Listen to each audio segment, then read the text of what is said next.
सुप्रभात बच्चों। अब आज हम संस्कृतम षष्ठी कक्षा का चतुर्थ पाठ प्रारंभ कर रहे हैं। थोड़ा सा ध्यान से देखें और मंगलम से प्रारंभ करेंगे। अहम नमामि मातरम गुरुम नमामि सादरम। अहम नमामि मातरम गुरुम नमामि सादरम। स्वयं पठामि सर्वदा प्रियं वदामि सर्वदा। स्वयं पठामि सर्वदा प्रियं वदामि सर्वदा। हितं करोमि सर्वदा शुभं करोमि सर्वदा। हितं करोमि सर्वदा शुभं करोमि सर्वदा। विभुं नमामि सादरम् गुरुं नमामि सादरम्। विभुं नमामि सादरम् गुरुं नमामि सादरम्।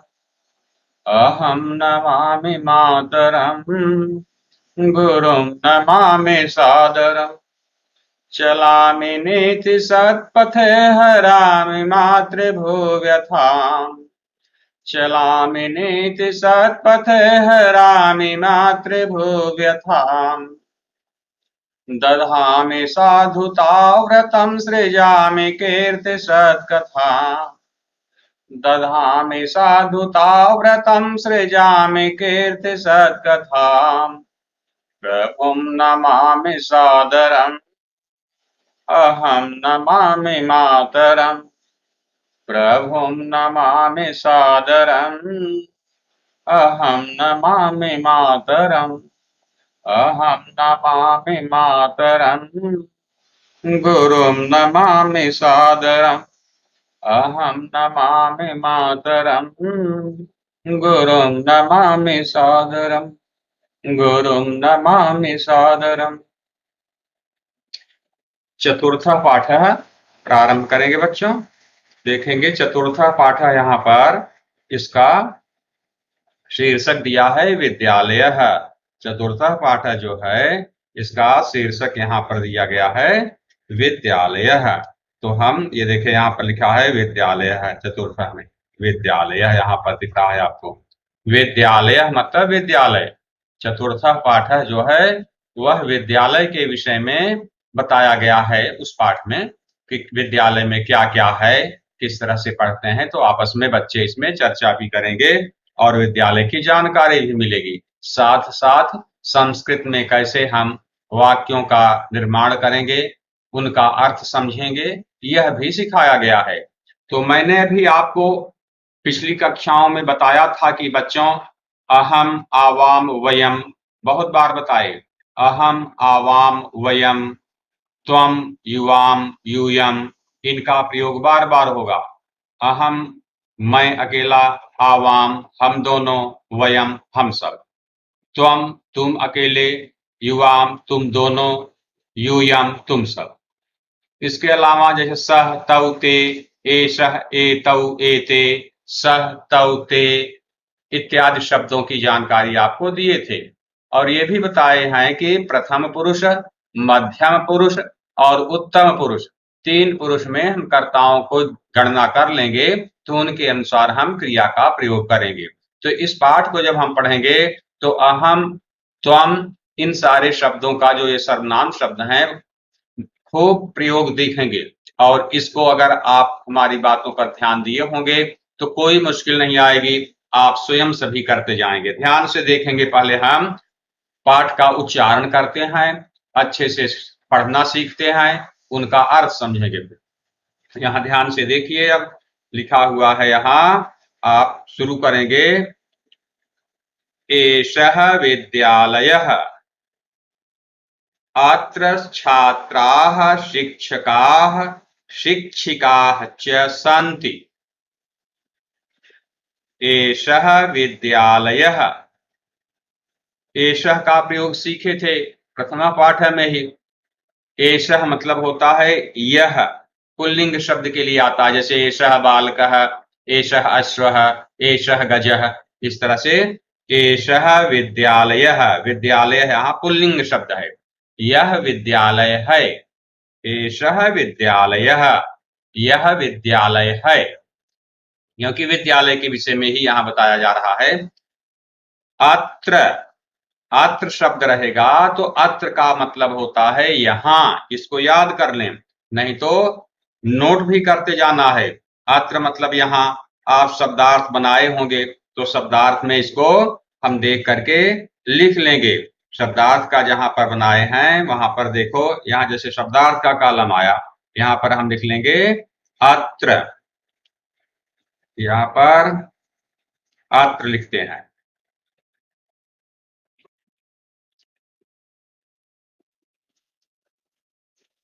अत्र, अत्र का मतलब यहां लिख दें यहां। और शब्दार्थ इसके अलावा दिए भी हैं बहुत सारे आपकी पुस्तक में, तो जो शब्द यहाँ दिए गए हैं आप देख लें, अगर वह शब्द दिया गया है तो ठीक है, उसको तो लिखेंगे ही। इसके अलावा अगर वह शब्द नहीं लिखा है शब्दार्थ में तो हम स्वयं उसको लिख सकते हैं, ऐसा नहीं कि जो यहाँ दिया गया है वही हम लिखेंगे। अब क्योंकि हम देख रहे हैं इसमें अत्र कहीं भी नहीं लिखा गया है और हमें अत्र का अर्थ पता नहीं था, इसलिए मैंने वहां पर नोट कर लिया कि अर्थ का मतलब होता है, अत्र का मतलब होता है यहाँ। तो चलो अब अत्र पढ़ लिए, हम लिख भी लिए, इसको अब भूलेंगे नहीं। अत्र यहाँ पर छात्राः शिक्षकाः शिक्षिकाः च सन्ति, सब बहुवचन में प्रयोग है। छात्राः बहुत सारे छात्र, शिक्षकाः बहुत सारे शिक्षक, शिक्षिकाः बहुत सारी शिक्षिकाएं। च का मतलब होता है और, च का मतलब होता है और। हिंदी में, इंग्लिश में दोनों शब्दों के बीच में और लिखा जाता है, लेकिन संस्कृत में दो शब्दों के लास्ट में और शब्द जोड़ा जाता है। शिक्षिका शिक्षिका च, यहाँ ऐसे कहेंगे शिक्षक और शिक्षिकाएं, शिक्षका च शिक्षिका नहीं कहेंगे, शिक्षका शिक्षिका च, अंत में च का प्रयोग करते हैं। च मतलब होता है और। अगर हमें नहीं पता है कि च का मतलब और हमें पता है, नहीं जानते हैं, तो हम क्या करेंगे, इसको तुरंत अपनी कॉपी में लिख लेंगे, जिससे कि हमेशा हमारे पास रहे वह बात। तो लिख लेते हैं च, च का मतलब होता है और। अगर एक बार शब्द का अर्थ लिख लिया और उसको याद कर लिए, फिर चाहे जितनी बार इनका प्रयोग होगा, हमें याद करने या लिखने की आवश्यकता नहीं होती है। हमें वही शब्द लिखना चाहिए जिनको हमें अभी तक जानकारी नहीं मिली है, जिनके विषय में हम जान जाते हैं, उसको लिखने की फिर से कोई जरूरत नहीं होती है, इसका ध्यान रखेंगे। तो अब च का मतलब हमने नोट कर लिया, च मतलब होता है और। तो इसी तरह से पढ़ना है, देखते जाना है और जो न समझ में आए उसको लिखता जाना है। ये है संति। अस्ति, एक के लिए अस्ति मतलब है, दो रहेंगे स्तः मतलब दो हैं, संति मतलब दो से ज्यादा रहेंगे तो संति मतलब हैं। यहाँ बहुवचन है सब, तो इसलिए संति लिखा गया है। यहाँ पर छात्र, शिक्षक और शिक्षिकाएं हैं, इसका ये मतलब हुआ। अब देखिए बाईं तरफ चित्र दिखाया हुआ है, यहाँ पर बाईं तरफ अगर आप देखें तो ये देखिए चित्र बना हुआ है, और इसका यहाँ पर जो चित्र बना हुआ है इसको यहाँ दाहिनी तरफ बता रहे हैं, पढ़ें ध्यान से। एषा संगणक यंत्र प्रयोगशाला अस्ति, एतानि संगणक यंत्राणि सन्ति। ये संगणक शब्द बच्चे नहीं पढ़ पाते हैं, बार बार पूछते हैं, इसलिए इसको ध्यान से आप देख लो। संगणक शब्द को ध्यान से आप देख लो और इसका अच्छे से आप उच्चारण करना सीख जाएं। ये है, देखो यहाँ जो लिखा है संगणक यंत्र, इसको आप अच्छे से समझ लें। संगणक, ये लिखा संगणक, न के नीचे ग लिखा हुआ है, संगणक। यहां भी देखो संगणक, इसको बोलेंगे संगणक, जैसे बोलते हैं गंगा, इसी तरह से इसको कहेंगे संगणक, ध्यान दे लेंगे। तो फिर से देखें, ऐसा ऐसा संगणक यंत्र प्रयोगशाला अस्ति, एतानि संगणक यंत्राणि सन्ति। ऐसा मतलब होता है यह, स्त्रीलिंग में आप पढ़े थे, ऐसा बालिका, ऐसा नौका, ऐसा शिक्षिका, स्त्रीलिंग का प्रयोग होगा तो ऐसा का प्रयोग होगा। यहाँ प्रयोगशाला लिखा हुआ है, प्रयोगशाला शब्द स्त्रीलिंग में है, इसलिए प्रयोगशाला स्त्रीलिंग शब्द है तो यहाँ ऐसा लिख दिया गया। यह प्रयोगशाला अस्ति मतलब है, एक है तो अस्ति का प्रयोग। यह प्रयोगशाला है, लेबोरेटरी, जैसे आप अपने स्कूल में देखते होंगे साइंस की बहुत सारी लेबोरेटरी बनी है, कंप्यूटर की लेबोरेटरी है, उसको लेबोरेटरी को इंग्लिश में लैब जो है उसी को हम प्रयोगशाला, संस्कृत और हिंदी में प्रयोगशाला कहा जाता है। तो और संगणक यंत्र अभी नहीं बताया मैंने। संगणक यंत्र मतलब होता है कंप्यूटर। संगणक कंप्यूटर के लिए प्रयोग किया जाता है, तो क्योंकि यह एक मशीनरी है इसलिए यंत्र शब्द जोड़ दिया गया। संगणक यंत्र मतलब हुआ कंप्यूटर की प्रयोगशाला, अस्त मतलब है। यह कंप्यूटर प्रयोगशाला है। एतानि संगणक यंत्राणि सन्ति। यहाँ देखें बहुत सारे संगणक दिखाई दे रहे हैं चित्र में, इसलिए कह रहे हैं कि यहाँ पर बहुत से। एतानि देखो प्रयोग अब नपुंसक लिंग में आया।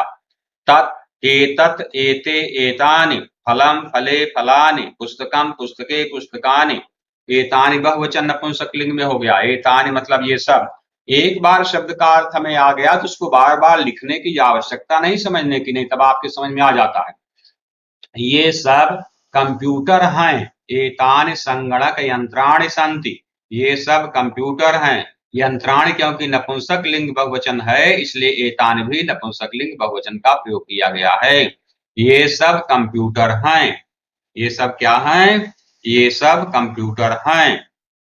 अब देखें यहाँ पर फिर एक चित्र आपको यहाँ पर दिखाया जा रहा है।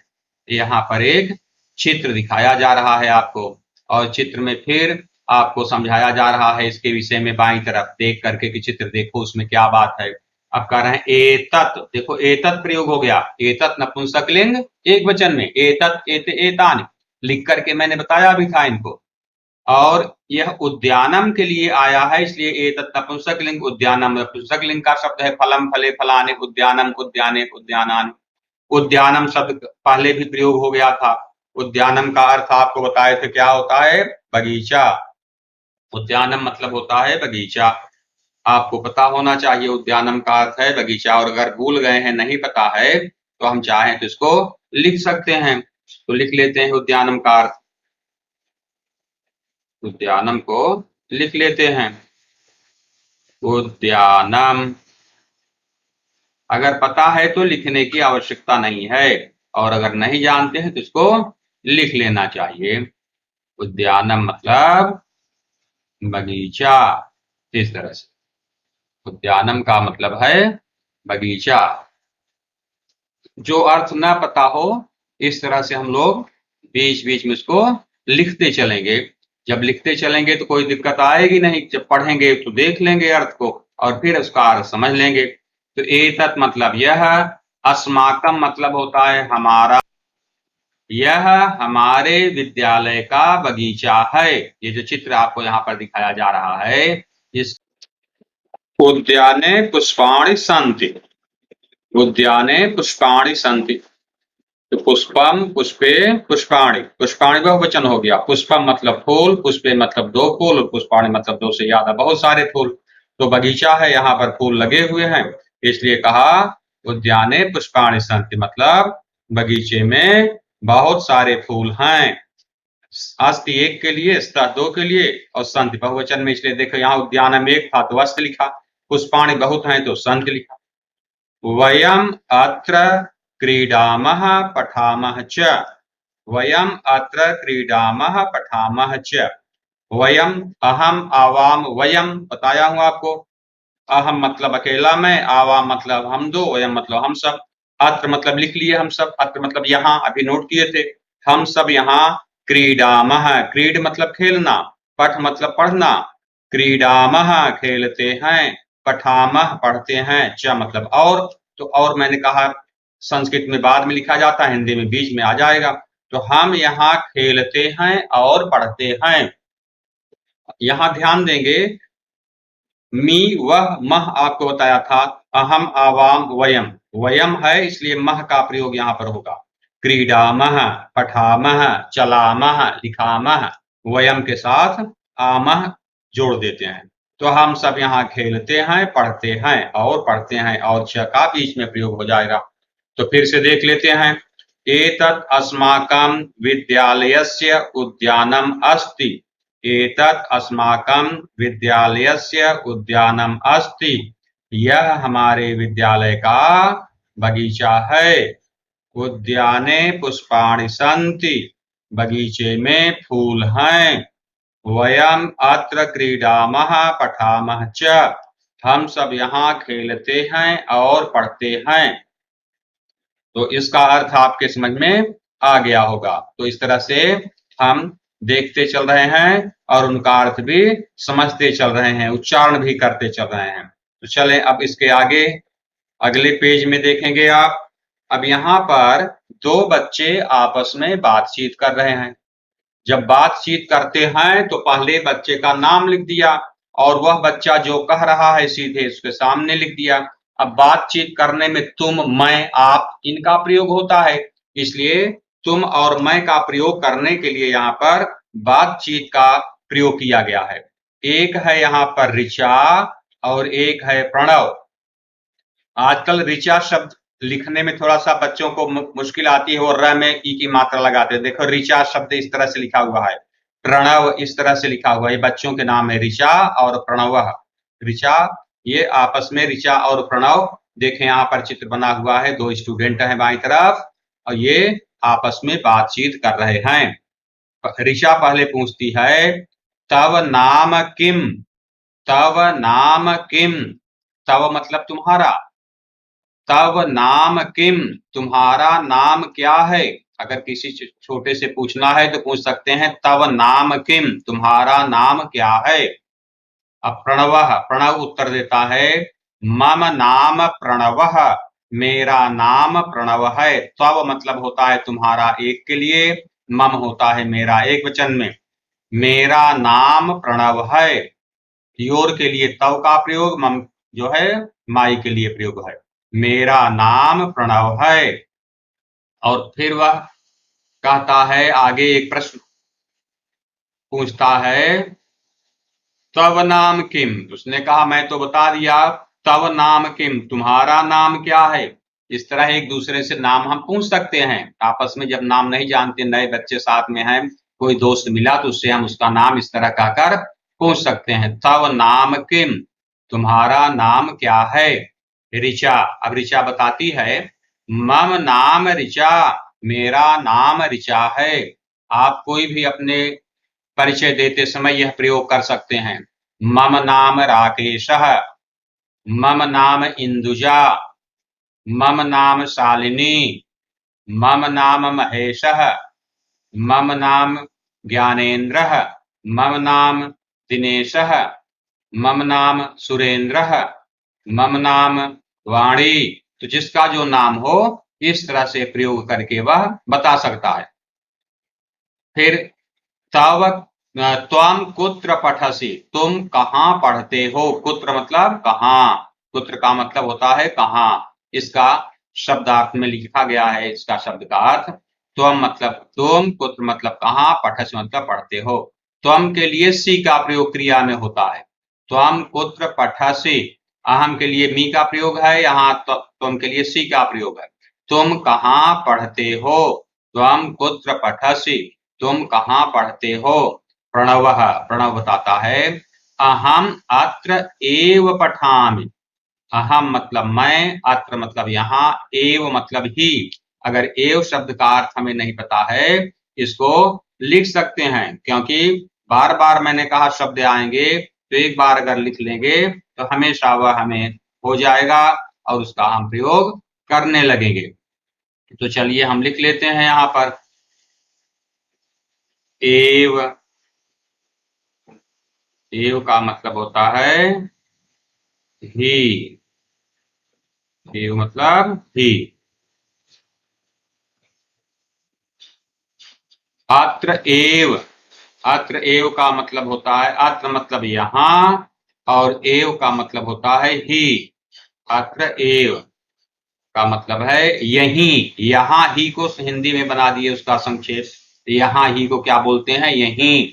पठामि मतलब पढ़ता हूँ, अत्र एव पठामि, यहीं पढ़ता हूं, मैं यहीं पढ़ता हूं।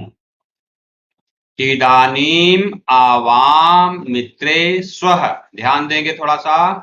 इदानीम, इदानीम शब्द नया आया है और बहुत ही महत्वपूर्ण शब्द है, इसको भी हमें लिख लेना चाहिए। हमारे पास कॉपी रहती है, नए शब्द आते हैं तो हम उसको नोट करते जाते हैं। तो अब इदानीम शब्द लिख लेते हैं। इदानीम, इदानीम के लिए हिंदी में शब्द है अब या इस समय। इदानीम का मतलब होता है इस समय, अब भी कह सकते हैं, इस समय या अब, इसको कहते हैं इदानीम। तो इदानीम मतलब इस समय, इस समय। आवाम का प्रयोग देखें आप, आवाम, अहम आवाम वयम, अहम आवाम वयम, आवाम का मतलब है हम दो। मित्रम मित्रे मित्राणि, द्विवचन में मित्रे। स्वः मतलब हैं, इस समय हम दोनों मित्र हैं। इदानीम आवाम मित्रे स्वः, इस समय हम दोनों मित्र हैं। क्यों? क्योंकि दोनों ये इसी विद्यालय में पढ़ रहे हैं, इसलिए दोनों मित्र हैं। फिर से देखें, ऋचा कहती है तव नाम किम, तुम्हारा नाम क्या है? प्रणवः, प्रणव। मम नाम प्रणवः, मेरा नाम प्रणव है। तव नाम किम, तुम्हारा नाम क्या है? ऋचा। मम नाम ऋचा, मेरा नाम ऋचा है। त्वं कुत्र पठसि, तुम कहाँ पढ़ते हो? प्रणवः। अहम अत्र एव पठामि, मैं यहीं पर पढ़ता हूँ। ऋचा। अहम अपि अत्र एव पठामि, मैं भी यहीं पर पढ़ती हूँ। अहम अत्र एव पठामि, फिर ये भी कहा अहम अपि अत्र एव पठामि, अपि मतलब होता है भी, मैं भी यहीं पर पढ़ता हूँ। इदानीम आवाम मित्रे स्वः, अब हम दोनों मित्र हैं। यहाँ पर हमने देखा दो बच्चों से बातचीत हो रही थी। अब अगला जो देखें, यहाँ पर जो चित्र बना हुआ है, वहां एक शिक्षिका हैं और बहुत सारे यहाँ छात्राएं या छात्र छात्राएं बैठी हैं। इस तरह से यहाँ छात्राओं के बीच में और शिक्षिका के बीच में बातचीत चल रही है। अब शिक्षिका और छात्राएं क्या बातचीत कर रही हैं, यहाँ पर देखें ध्यान से आप। शिक्षिका, छात्राः, हे छात्राओं, छात्र और छात्रा दोनों के लिए छात्राः बहुवचन में वही शब्द बनता है, लेकिन क्योंकि चित्र में छात्राएं ही हैं इसलिए छात्राओं का प्रयोग करेंगे। हे छात्राओं, यूयम किम कुरुथ, तुम सब क्या कर रही हो या करती हो? त्वम युवाम यूयम, यूयम बहुवचन में, तो यूयम किम कुरुथ, तुम सब क्या कर रही हो? छात्रा, छात्राएं कहती हैं आचार्ये वयम गच्छामः, हे आचार्या हम सब जा रही हैं। आचार्य जैसे आप इंग्लिश में मैडम का प्रयोग करते हैं, वैसे हिंदी का शब्द है आचार्य। आचार्य का आचार्य संबोधन बन जाता है।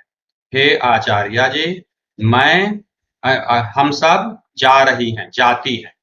फिर शिक्षिका, शिक्षिका फिर पूछती हैं यूयम कुत्र गच्छथ, तुम सब कहाँ जाते हो? तुम सब कहाँ जाती हो? यहाँ पर आप देखेंगे गच्छथ के सामने, यहाँ पर गच्छथ के बाद यहाँ पर ऐसे लगना चाहिए, भूल से यहाँ नहीं लग गया है, यहाँ पर क्वेश्चन मार्क होगा। यूयम कुत्र गच्छथ, तुम सब कहाँ जाती हो? छात्रा, छात्राएं कहती हैं वयम सभागारम गच्छामः, हम सब सभागार जा रही हैं। सभागार मतलब होता है वह स्थान जहां पर सभा होती है, मीटिंग होती है। इंग्लिश में जिसको आप कॉन्फ्रेंस हॉल कहते हैं, जहां पर बहुत सारे लोग एक साथ बैठ सकते हों, वह सभागार होता है। हम सब सभा कक्ष में जा रही हैं। शिक्षिका युष्माकं पुस्तकानि कुत्र सन्ति। युष्माकम मतलब होता है तुम्हारी, बहुवचन का प्रयोग है। अकेले के लिए तव का प्रयोग होता है, बहुवचन में युष्माकम, योर्स तुम्हारी, पुस्तकें, कुत्र मतलब कहाँ, सन्ति मतलब हैं। युष्माकम पुस्तकानि कुत्र सन्ति, तुम्हारी पुस्तकें कहाँ हैं। छात्राः छात्राएं कहती हैं अस्माकं पुस्तकानि, अस्माकं मतलब हमारी, आवर, अस्माकं पुस्तकानि हमारी पुस्तकें, अत्र सन्ति यहाँ हैं। अत्र मतलब होता है यहाँ, अत्र सन्ति यहाँ हैं, हमारी पुस्तकें यहाँ हैं। तो इस तरह से शिक्षिका और छात्राओं के बीच में बातचीत हुई। फिर यहाँ पर शिक्षक और छात्रों हैं, छात्रों मतलब दो छात्र, एक शिक्षक और दो छात्र इस चित्र में देखें बना हुआ है, ये भी आपस में बातचीत कर रहे हैं। शिक्षक कहते हैं छात्रौ, हे दोनों छात्रों, युवाम किम कुरुथः, तुम दोनों क्या करते हो। यहाँ द्विवचन सिखाया गया, तो हम युवाम यूयम, युवाम द्विवचन में होता है और थह का प्रयोग क्रिया में, तुम दोनों क्या करते हो। छात्र दो छात्र, हे आचार्य हे गुरुजी, आचार्य गुरुजी, आवाम अहम आवाम वयम, आवाम द्विवचन में हम दोनों, श्लोकम श्लोक को गाया वह, आवाम के साथ वह का प्रयोग, हम दोनों श्लोक गाते हैं। शिक्षक कहते हैं शोभनम, शोभनम मतलब बहुत अच्छा। आप लोग कभी कभी काफी अच्छी लिखते हैं तो मैं वहां शोभनम लिख देता हूं, तो आप पूछते हैं इसका मतलब सर क्या होता है। शोभनम मतलब बहुत अच्छा। किम युवाम क्या तुम दोनों, श्लोकम न लिखता, श्लोक नहीं लिखते हो, क्या तुम दोनों श्लोक नहीं लिखते हो। छात्र दोनों छात्र कहते हैं आवाम हम दोनों, अब देखें द्विवचन में सब में वह का प्रयोग करेंगे क्रियाओं में, वह क्रिया में लगाएं क्योंकि द्विवचन का आवाम के साथ आवह का प्रयोग सब जगह। आवाम हम दोनों, लिखावह लिखते हैं, पठावह पढ़ते हैं, गायावह गाते हैं, चित्राणि अपि चित्र भी, रचयावह बनाते हैं। आवाम हम सब, लिखावह लिखते हैं, पठावह हम, आवाम मतलब हम दोनों, दो के लिए द्विवचन में, बहुवचन में होता तो मह हो जाता, वह की जगह मह का प्रयोग हो जाता, और अहम होता तो मी का प्रयोग होता। तो आवाम लिखावह हम दोनों लिखते हैं, पठावह पढ़ते हैं, सब के लिए आवाम ही करता है। गायावह गाते हैं, चित्राणि अपि और चित्र भी, रचयावह बनाते हैं। शिक्षक कहते हैं बहुशोभनम बहुत अच्छा, यह कार्य जो कर रहे हो ये बहुत अच्छी बात है, इस तरह से कार्य करना चाहिए। तो हमने आपको इस पाठ को एक बार पढ़ करके और इसकी रीडिंग भी बता दिया इस तरह से, और इसका थोड़ा सा आशय भी स्पष्ट कर दिया इस तरह से होता है। फिर से देख लें, एषः विद्यालयः यह विद्यालय है, अत्र शिक्षकाः शिक्षिकाः च सन्ति यहाँ पर शिक्षक और शिक्षिकाएं हैं। एषा संगणक यंत्र प्रयोगशाला अस्ति यह कंप्यूटर की प्रयोगशाला है। एतानि संगणक यंत्राणि सन्ति ये सब कंप्यूटर हैं। एतत् अस्माकं विद्यालयस्य उद्यानम् अस्ति यह हमारे विद्यालय का बगीचा है। उद्याने पुष्पाणि सन्ति बगीचे में फूल हैं। वयम् अत्र क्रीडामः पठामः च हम यहाँ खेलते हैं और पढ़ते हैं। ऋचा तव नाम किम तुम्हारा नाम क्या है। प्रणवः मम नाम प्रणवः मेरा नाम प्रणव है। तव नाम किम तुम्हारा नाम क्या है। ऋचा मम नाम ऋचा मेरा नाम ऋचा है। त्वं कुत्र पठसि तुम कहाँ पढ़ते हो। प्रणवः अहम अत्र एव पठामि मैं यहीं पर पढ़ता हूँ। ऋचा अहम अपि अत्र एव पठामि मैं भी यहीं पर पढ़ती हूँ। इदानीम आवाम मित्रे स्वः अब हम दोनों दोस्त हो गए। शिक्षिका छात्राः यूयं किं कुरुथ हे छात्राओं तुम सब क्या करती हो। छात्राः छात्राएं आचार्ये वयं गच्छामः हे आचार्या हम सब जाती हैं। शिक्षिका यूयं कुत्र गच्छथ तुम सब कहाँ जाती हो? छात्राः वयं सभागारं गच्छामः। हम सब सभा भवन जा रही हैं। शिक्षिका युष्माकं पुस्तकानि कुत्र सन्ति? तुम्हारी पुस्तकें कहाँ हैं? छात्राः अस्माकं पुस्तकानि अत्र सन्ति। हमारी पुस्तकें यहाँ हैं। शिक्षकः छात्रौ युवां किं कुरुथः? हे दोनों छात्रों तुम दोनों क्या करते हो? छात्रौ दो छात्र आचार्य आवाम श्लोकम गायावः। हे गुरुजी हम दोनों श्लोक गाते हैं। शिक्षिका शोभनम अच्छा। किम युवाम श्लोकम न लिखतः? क्या तुम दोनों श्लोक नहीं लिखते हो? छात्रौ आवाम लिखावा हम दोनों लिखते हैं, पठावा पढ़ते हैं, गायावा गाते हैं, चित्राणि अपि रचयावः और चित्र भी बनाते हैं। शिक्षक बहु शोभना बहुत अच्छा।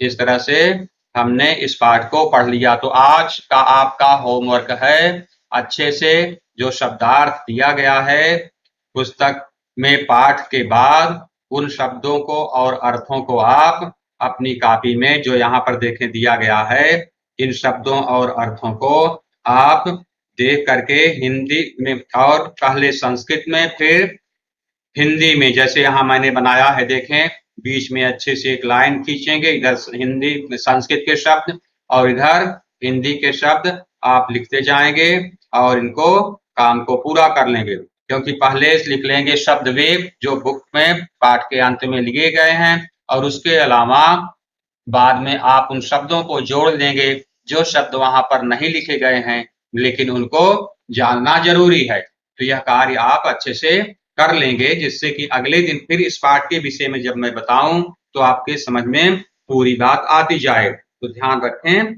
इसका इस तरह से हमें पाठ का अच्छे से वाचन करना है और उसका